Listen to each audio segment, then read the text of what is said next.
Mile high, hello everybody in Broncos country, and welcome into another episode of the Dove Valley Deep Divers podcast. I'm your host, Lance Sanderson, and joining me as always is my colleague and very good friend. He is also your Denver Broncos insider and Mile High Huddle senior NFL draft analyst, Erick Trickel. Erick, what's going on up in Alaska, man? I know in Wyoming right now we're getting hit with a pretty good snowstorm, which might throw a little bit of a haywire in my elk hunting plans coming up this weekend. So, Erick, how you doing today, man?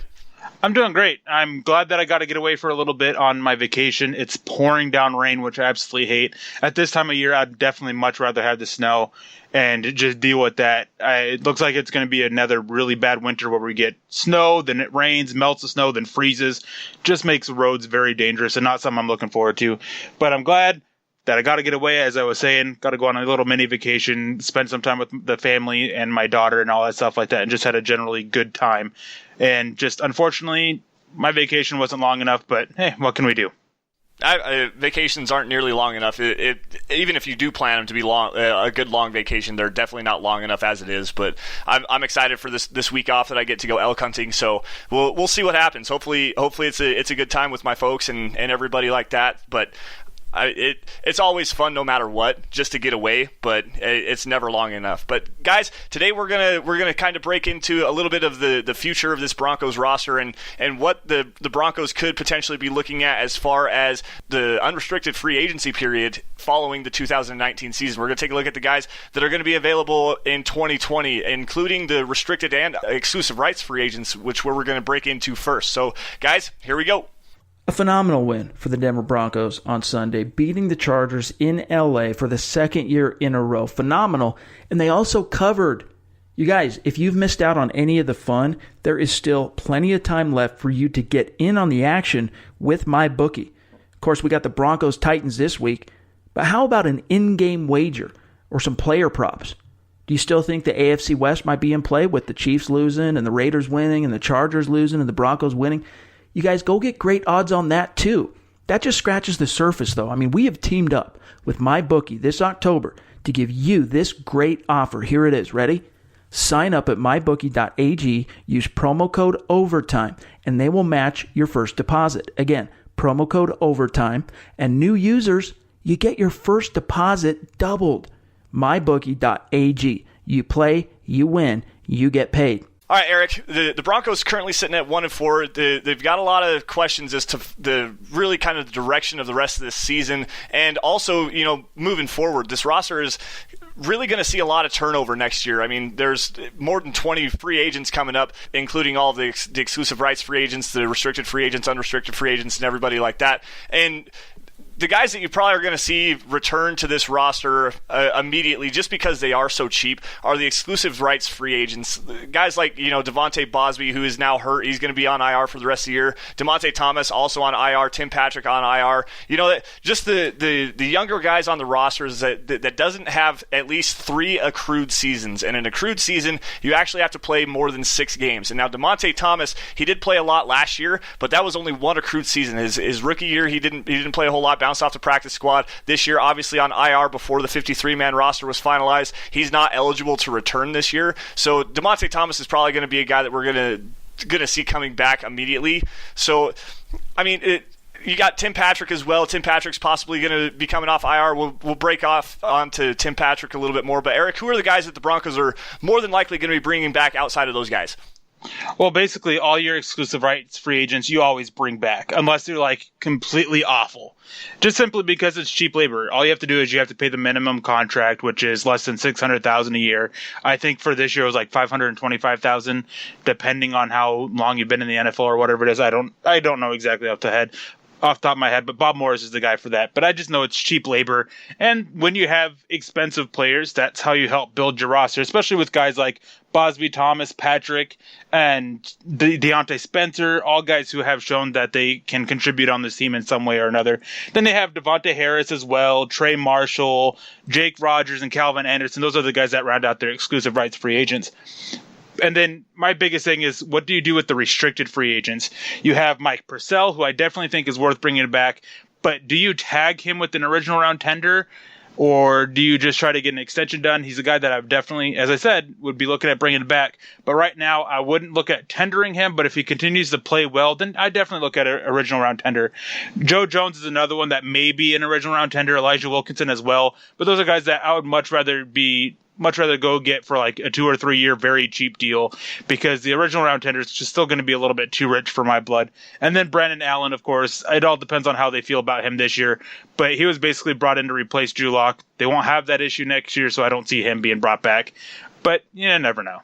Yeah, and with Wilkinson, I don't necessarily think that they're going to tender him. They might offer him a really cheap deal just with the struggles that he's had. He has been very miscast playing at the right tackle position this year. He's not quite athletic enough to handle the speed guys coming off of the edge. So with the ups and downs, he does, I think, currently lead not only the team, but I think the NFL in sacks allowed. He's got 6 sacks this year, so that's it. He's had his struggles up and down. There have been flashes of really good play, and I think that if you move him back inside and maybe get him as like a swing guard, he would probably be better suited on this roster. But as far as a right tackle of the future, he's not going to be the guy. The Broncos are going to go into the draft, and they're going to be looking to refortify this offensive line, and they may also do so in free agency. The tackle class doesn't necessarily look really good this year, so the best bet is probably either to go and get a right tackle of the future, or if the Broncos pick high, get a guy like Tristan Wirfs or Andrew Thomas, and then maybe think about sliding Garrett Bowles over to the right, which, I mean, who really knows if that's actually a possibility. But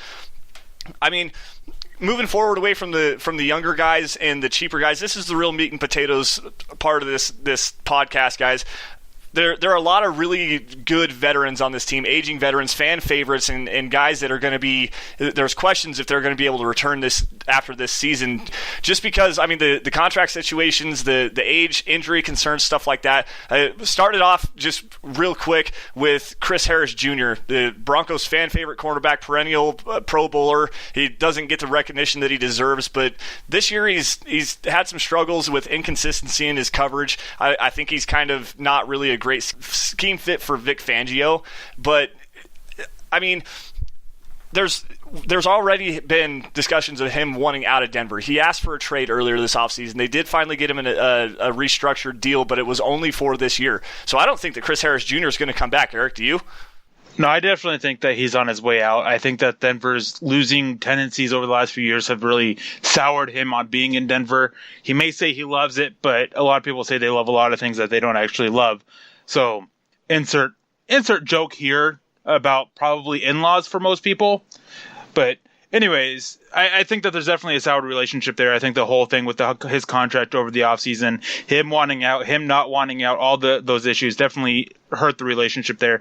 I don't see him coming back. He's definitely not playing as good this year as he seems to think he is, which is very concerning. He did have a good game against the Chargers, but that was after multiple weeks of down play, especially against the run. But I think that of the defensive backs, starting off with Harris, you also have Justin Simmons and Will Parks, and you also have to factor in contracts for them. Right now, I wouldn't be bringing Will Parks back. He's still so inconsistent, still makes mental rookie errors that he shouldn't be making at this point. And he misses so many stinking tackles, but so does Justin Simmons. But we're starting to see Justin Simmons flash a little bit. We saw a little bit more of that against the Chargers than we have the rest of the season, or the beginning part of the season anyways. And we need to see if he can continue to build upon that. He might be asking for a top safety contract. So that's where things become sticky is, do you try and bring back Harris and let Simmons walk? Do you try and bring back Simmons, the younger guy, and let Harris walk? Definitely a lot of things that Denver has to balance out. Simmons, I think, of these three guys is the most likely to be brought back, but I could definitely see them letting him walk if that price tag definitely shoots up like many people I've spoken to think it will. Yeah, and the thing with Simmons is, everybody just continues to say, this is the year that Simmons is going to break out. This is the year that Simmons is going to break out. But we continue to see, just over the past few seasons at least, that Simmons is really not breaking out. I mean, he's still showing the same, not aligning himself correctly. He's missing tackles out in the open field, mental mistakes, over pursuing in the running game, stuff like that. Just the same inconsistencies that we've seen with him. And everybody thought that with Vic Fangio, he was going to take that next leap and actually become a really good future piece for this Broncos secondary, but he's not going to be an Eddie Jackson type of player. He's just not. He doesn't get his hands on the ball nearly enough, and for whatever reason, it's just not clicking with him in that regard. So if he's going to be asking for a top tier extension or a top tier deal as far as safeties are paid in the NFL, I don't think the Broncos need to do that. I mean, I would rather have Chris Harris Jr. back on this roster if it were me. But I mean, you got age and injury issues with Chris Harris Jr. He hasn't looked good coming back off of that broken leg that he suffered last year. So it's really hard. And with Will Parks, just briefly, I'm a guy that really kind of needs to eat some crow on Will Parks. I've been touting the ability that he has had in coverage, and we just haven't seen him. I mean, back in 2014 when he was with the Arizona Wildcats, Pro Football Focus called him the top-rated nickel cornerback, slot cornerback in all of college football. The transition to safety probably hasn't helped that. And just with the missed tackles and everything, the only real reason why you'd want to bring him back is just the effectiveness that he does have as far as adding special teams prowess. So there's just, I mean, the most likely of those three guys to come back, it's really kind of a coin flip between Harris and Simmons, but there's a lot of issues with both either way. So now moving forward, guys, we're going to stick on the defensive side of the football for this first part, and we're going to talk. The Broncos actually have 3 players on their defensive line that are going to be upcoming for free agency in 2020 in Shelby Harris, Adam Gotsis, and Derek Wolfe. Now, this is where things get kind of interesting because Derek Wolfe is obviously a fan favorite. He's been here. He's one of the veterans that helped win Super Bowl 50 back in 2015. But this year has probably been the worst season of his career to date, at least at this particular point, in which he's been fully healthy. So he's been very inconsistent in the run. He hasn't shown any pass rush prowess, at all. And I mean, it's hard to continue to see him have the struggles that he has had, and then want him to continue to come back with the neck injury he had in his earlier years, and being at 30 years old. So yeah, he did take a hometown discount, so maybe he's going to be looking to get paid. Eric, I don't know. What do you think? I think with the play he's shown this year, I think that him getting paid is kind of out the window. I think that for him, he'd probably be looking at a cheaper deal, or at least looking at, not necessarily he is, but teams are looking at a cheaper deal for him that will see him coming off the bench because his play has been actually really bad this year. And the fact that the Broncos actually benched Adam Gotsis, who's played great this year, and in favor of moving Mike Purcell to nose tackle and Shelby Harris to his defensive end spot instead of benching Wolfe really doesn't sit well with me. Adam Gotsis has been great for the Broncos as a run defender. He's definitely getting scapegoated. I went back and I really broke down the run defense against the Jaguars, and even though they were busting off big runs towards Adam Gotsis, it wasn't because of Adam Gotsis. It was because of the failure of Shelby Harris at nose tackle, where he was completely miscast, or the failures of the edge guys either at defensive back or the linebackers not properly containing. And some of that does fall on Bradley Chubb. And yes, Adam Gotsis did have his mistakes. Every player does. But it wasn't bad enough to worth benching him. And he is definitely a guy, because of his run defense, because of the issues that Denver has with run defense outside of him, with DeMarcus Walker and Draymond Jones, I could definitely see Adam Gotsis being brought back. But Derek Wolfe, I think that he definitely needs to go. I think I think that if Derek Wolfe wants a big contract, he definitely needs to go. If he's willing to take less and come off the bench, then I'm fine bringing him back. And Shelby Harris, I think, will be looking at a big contract, especially if he really emerges this year like we all thought he would. He was definitely, as I said, he was miscast as a nose tackle. He's playing defensive end now. That seems to be where they want to continue playing him. So we'll see how he continues going on as the season goes and where his contract status is going. If he breaks out like so many players, like so many people like myself thought he would this year, he could definitely be looking at a huge contract this year. And at that point, I would probably be leaning towards just letting him walk. This is a team that still needs that still has a lot of pieces that they have to really get to be competitive. And I can't really justify paying Shelby Harris as much as he'll be looking at when you just drafted Draymond Jones in the 3rd round, and DeMarcus Walker looks like he's really starting to emerge. Yeah, DeMarcus Walker has been playing very, very well this year. You broke him down in a film piece. I'm not sure if it was last week or the week before. I think it was after the Jaguars game, and how he's kind of made you eat crow yourself specifically, as you were really kind of critical of his play, especially over the first couple of years of his career. So just obviously with the youth movement that the Broncos have right now on the defensive line, Derek Wolfe seems to just kind of be the odd man out right now. And Adam Gotsis actually has shown some flashes as potential potential piece that could be used as a pass rusher. Shelby Harris, we thought was going to be the guy that was going to really break out this year, but it's actually has been Gotsis. And as you said, just seeing Gotsis being benched last week against the Chargers was very frustrating to me. I mean, the results actually kind of worked. The Broncos held the Chargers to only 35 yards rushing, and Purcell was a really big part of that. But I mean, the starting defensive line for the Broncos needs to be, as of this moment, Shelby Harris at defensive end, Mike Purcell at nose tackle, and Adam Gotsis at the other defensive end spot, with Draymond Jones and DeMarcus Walker coming off the bench in rotation. I mean, they offer a lot more in the pass rush aspect right now than Derek Wolfe has shown over the earlier parts of this season. So, but guys, we got to take a quick break here really fast. But before we go, I just want to remind you all to head on over to milehighhuddle.com to check out all of our written content on your Denver Broncos. At the Huddle website, you'll get breaking news, analysis, and opinion articles, as well as in-depth film breakdowns of not only Broncos players, but matchups to watch in an upcoming game, or even our top-notch NFL draft coverage. Coming up here soon, I do have a film breakdown on Kareem Jackson, so you guys can also create your own personalized profile to tell me if I'm right or if I'm wrong. It only takes a couple of minutes to create that profile. You can hit up the comment section to voice your opinions on any subjects that you agree or disagree with. It's completely free and it's easy to use, and we all love to discuss Broncos football with our readers. You can also sit in with us during the live game thread to talk your thoughts on how the team is performing as well. So with that, guys, we got to step away for a few minutes. Sit tight. We'll be right back. This is the Overtime Podcast Network.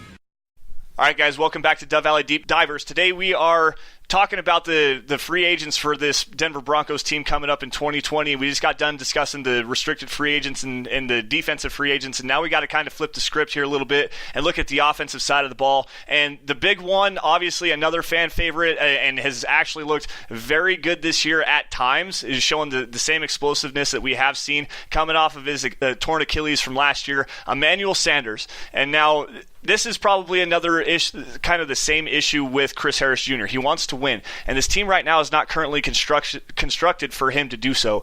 And with the emergence of Courtland Sutton and Deshaun Hamilton potentially in the passing game, we haven't really seen Deshaun Hamilton much, but Courtland Sutton has been a revelation this year, just showing big playability after big playability every single game. The 70-yard touchdown pass that he caught from Joe Flacco last week against the Chargers was absolutely fantastic. And with Emmanuel Sanders coming back, I mean, he's 33 this year, so it's hard to see the Broncos, with the youth movement that they're trying to do and rebuild this roster, it's hard to see the Broncos bring Emmanuel Sanders back next year. I just don't see it. Yeah, it's a hard seeing them bring back Emmanuel Sanders. They've invested young in wide receiver. I could definitely see them continuing to invest young at wide receiver with the draft class this year. It just doesn't make sense to pay him the money that he'd probably be looking for to go to a team that's not a contender. So I definitely think that Emmanuel Sanders is out in Denver. It's been great having you here, but it's time to go, basically. I think that he's going to be looking to try to get another championship before he ends up retiring, and he'll definitely be chasing that ring, which, more power to him. Like, I have no issues with that. Denver is not a team that's competitive. It's perfectly fine to see him go chase that ring. But on the offensive side of the ball, there is one guy that I definitely would be 100% trying to bring back, and that's Connor McGovern. A lot of people want to be down on him because he did have a couple bad snaps against the Chargers, but other than that, his play has been great this year. And, I mean, well, I shouldn't say great. It's been up and down, but for the most part, it's been really good football. But he also offers that versatility of you can play him at guard, you can play him at center. So Denver has some options that they want to go, because Ron Leary, he's struggling this year at right guard. He's been called for 6 holding penalties. Hasn't given up a sack yet, but there's a team option. With his injury history, I have a hard time seeing Denver picking up that team option for him. So that could see Connor McGovern get pushed back to right guard, but center is a little bit better for him because it helps cover some of his weaknesses in pass protection. But he is a guy that I would definitely be looking at bringing back if I was the Denver Broncos. Then you have Andy Janovich. I think that we're going to continue to see him have a bigger role with the offense as the season goes on. And I can definitely see this team really wanting to keep him around beyond this year. And it makes sense, as long as he's not looking for too much money, because it's a fullback position and Denver, they're not really using him all that much. I mean, it may change as the season goes on, but fullbacks just don't get used that often. Don't pay him big bucks. And if he wants it, just go elsewhere. And then Devontae Booker, he's not getting used. They brought in Theo Riddick to try and replace him. He got hurt. Devontae Booker continues to not be used. He's played 1 snap on offense. He's played, I think, 64 on special teams. He just isn't being used. There's no point in bringing him back. You shouldn't be You shouldn't sign running backs to second contracts unless they're like exceptional. But even then, it all depends on money. It's so easy to replace running backs in this day and age that you don't have to spend on that. I'm perfectly fine letting Booker go as well. So I definitely bring back Connor McGovern, Janovich. It would all depend on how the season goes on. And then Emmanuel Sanders and Devontae Booker, I definitely think their time in Denver is coming to an end. I actually wouldn't be surprised to see Devontae Booker get axed before the season's over, and we'll talk about that more here in just a few. Yeah, and it's kind of unfortunate as far as Devontae Booker is concerned, because if you look at the past play that he has had, he's had issues with holding on to the football and the vision issues, and the offensive line didn't do him any favors as far as his vision goes, but he has been the best pass protecting running back out of the backfield that the Broncos have had over the past couple of years, and that's no slight to Philip Lindsay, who's done at least as good as he can for a guy of his stature, and Royce Freeman looks to be kind of picking up as well. But Devontae Booker, and even though he hasn't played this year, that's probably a sign as to, like you said, with the way that Booker has not been used, he's probably going to be on his way out the door, because we've got guys on IR that we really need to talk about as well. The guys on IR that could potentially be brought back from injured reserve here in the next couple of days, because here after the game against the Tennessee Titans, players are eligible to start practicing again if they've been on injured reserve after they made the 53-man roster to start the season. And right now the Broncos have 4 guys. Obviously, we kind of alluded to it, and we're just going to start off quickly with Theo Riddick here.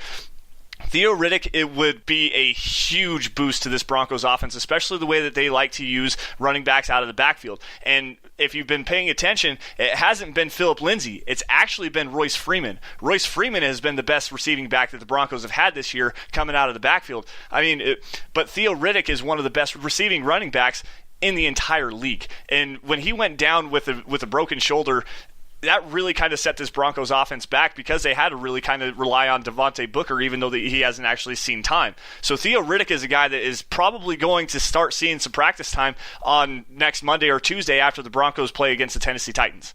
Yeah, I think that Theo Riddick was definitely brought in to replace Booker. Everybody knows that. His getting hurt just threw a wrench in the plans there.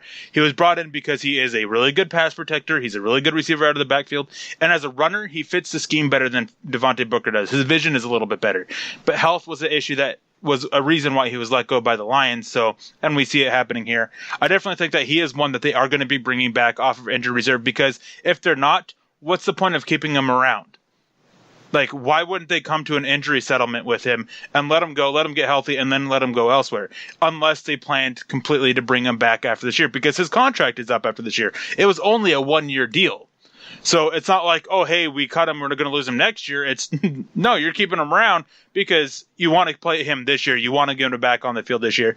Of the other guys, Tim Patrick, I don't think he's going to be brought back simply because of how other receivers are doing. They're trying to get Fred Brown involved. They have Juwan Winfrey around as well. And Tim Patrick, they still have to wait a couple more weeks before he's actually able to, because he wasn't put on injured reserve right away. He got hurt later on after the first couple games, or first game, whenever it was. And so they have to wait just a little bit longer. So it really comes down to Theo Riddick, who I definitely think is a for sure guy coming off of injured reserve, and Jake Butt and Drew Lock. Which one's it going to be? Tight ends are showing up, so I could definitely see Drew Lock getting him out on the field, being able to evaluate him. But the Denver Broncos have been planning on just basically redshirting Drew Lock this year. When they put him on injured reserve, it was with the intentions to have him sit the full year.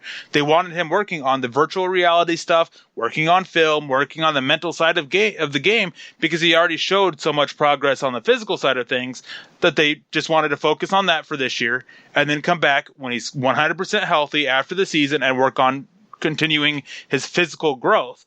So is their team record going to change to throw a wrench in that? I don't know yet. I definitely think it should. I think Drew Lock should be the other one.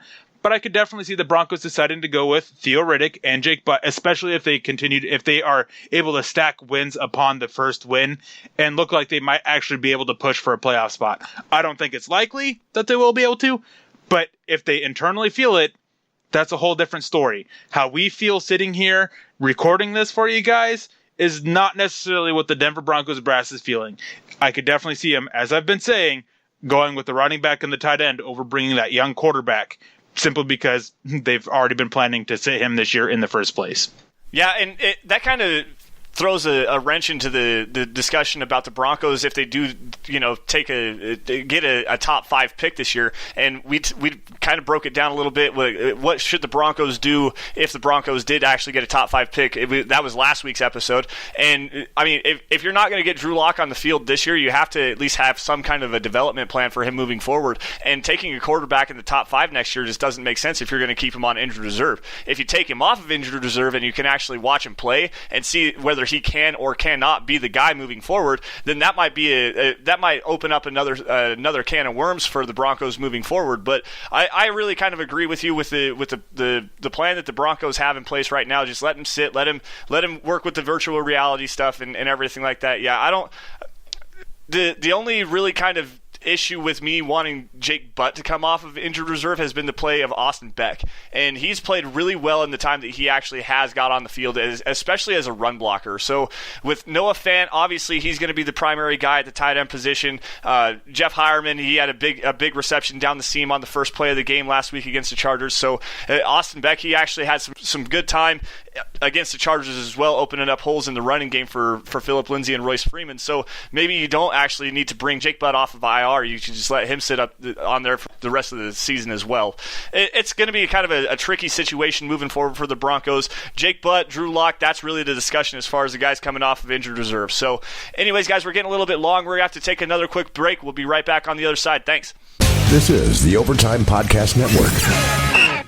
All right, guys, welcome back to Dove Valley Deep Divers. We're done talking about all the free agents coming up for the 2020 season, and now it's time to take just a quick look. It's a little bit early in the week. We still got some breakdowns to do as far as the Tennessee Titans goes, but we did get a chance to really kind of take a look at what the Broncos could do successfully against the Tennessee Titans and hopefully come away with back-to-back victories. So, Eric, I'm going to let you start off with your prediction and your key matchup. Who do you think comes out on top this week?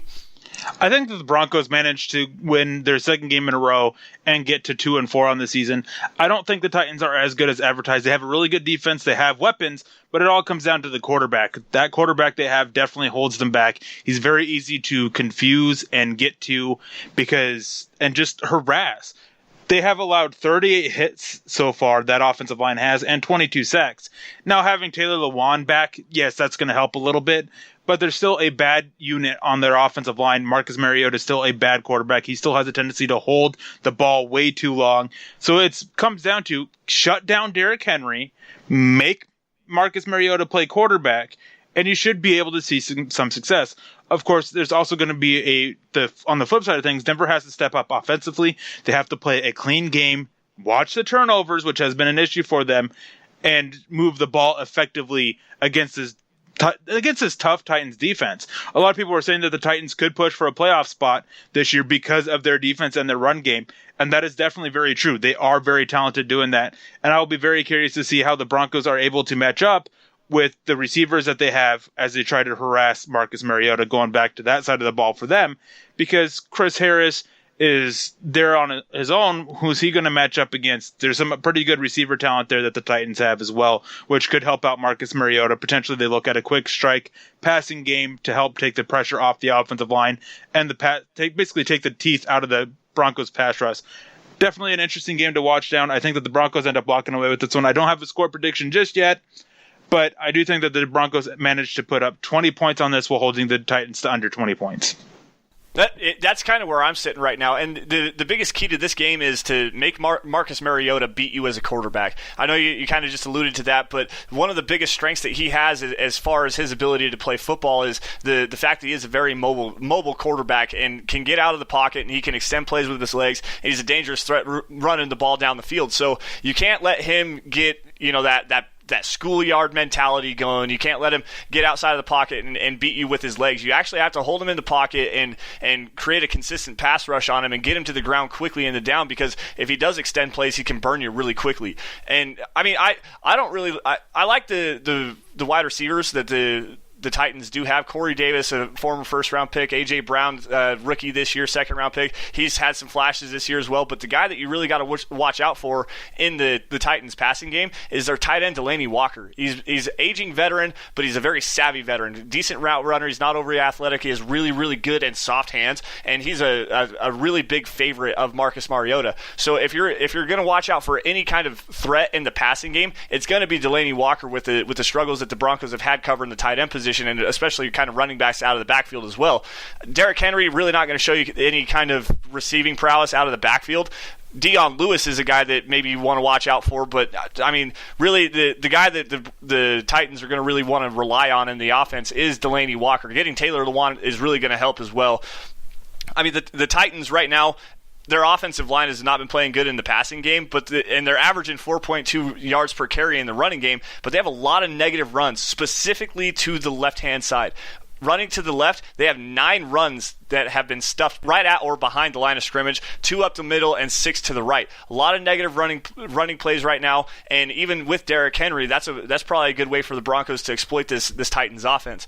Now, defensively, I really haven't got a chance to break down the Titans defense nearly as much. I know they got a pair of really good cornerbacks in Logan Ryan and Malcolm Butler. Malcolm Butler, obviously the key to the New England Patriots beating the Seattle Seahawks in the Super Bowl a few years ago with that timely interception at the goal line, but he hasn't really been very good over the past couple of years. He did get benched by the Patriots, and last year he wasn't very good for the Titans either. So I mean, there's some opportunities for the Broncos to come away with a victory here, and they just have to be consistent. They have the offensive explosion in the first quarter against the Chargers, and obviously again in the first quarter against the Jaguars. So let's maintain that consistency. Let's maintain that explosive and the creative play calling that we saw. Don't get conservative if something bad happens and just take the teeth out of the offense. You got to stay aggressive, especially with this game being in Denver. Like, go get this team. This is a team that you can actually shut down and control from the opening kickoff and actually reset the tone for this 2019 season. Yes, at 1-4, the playoffs are probably out of hand,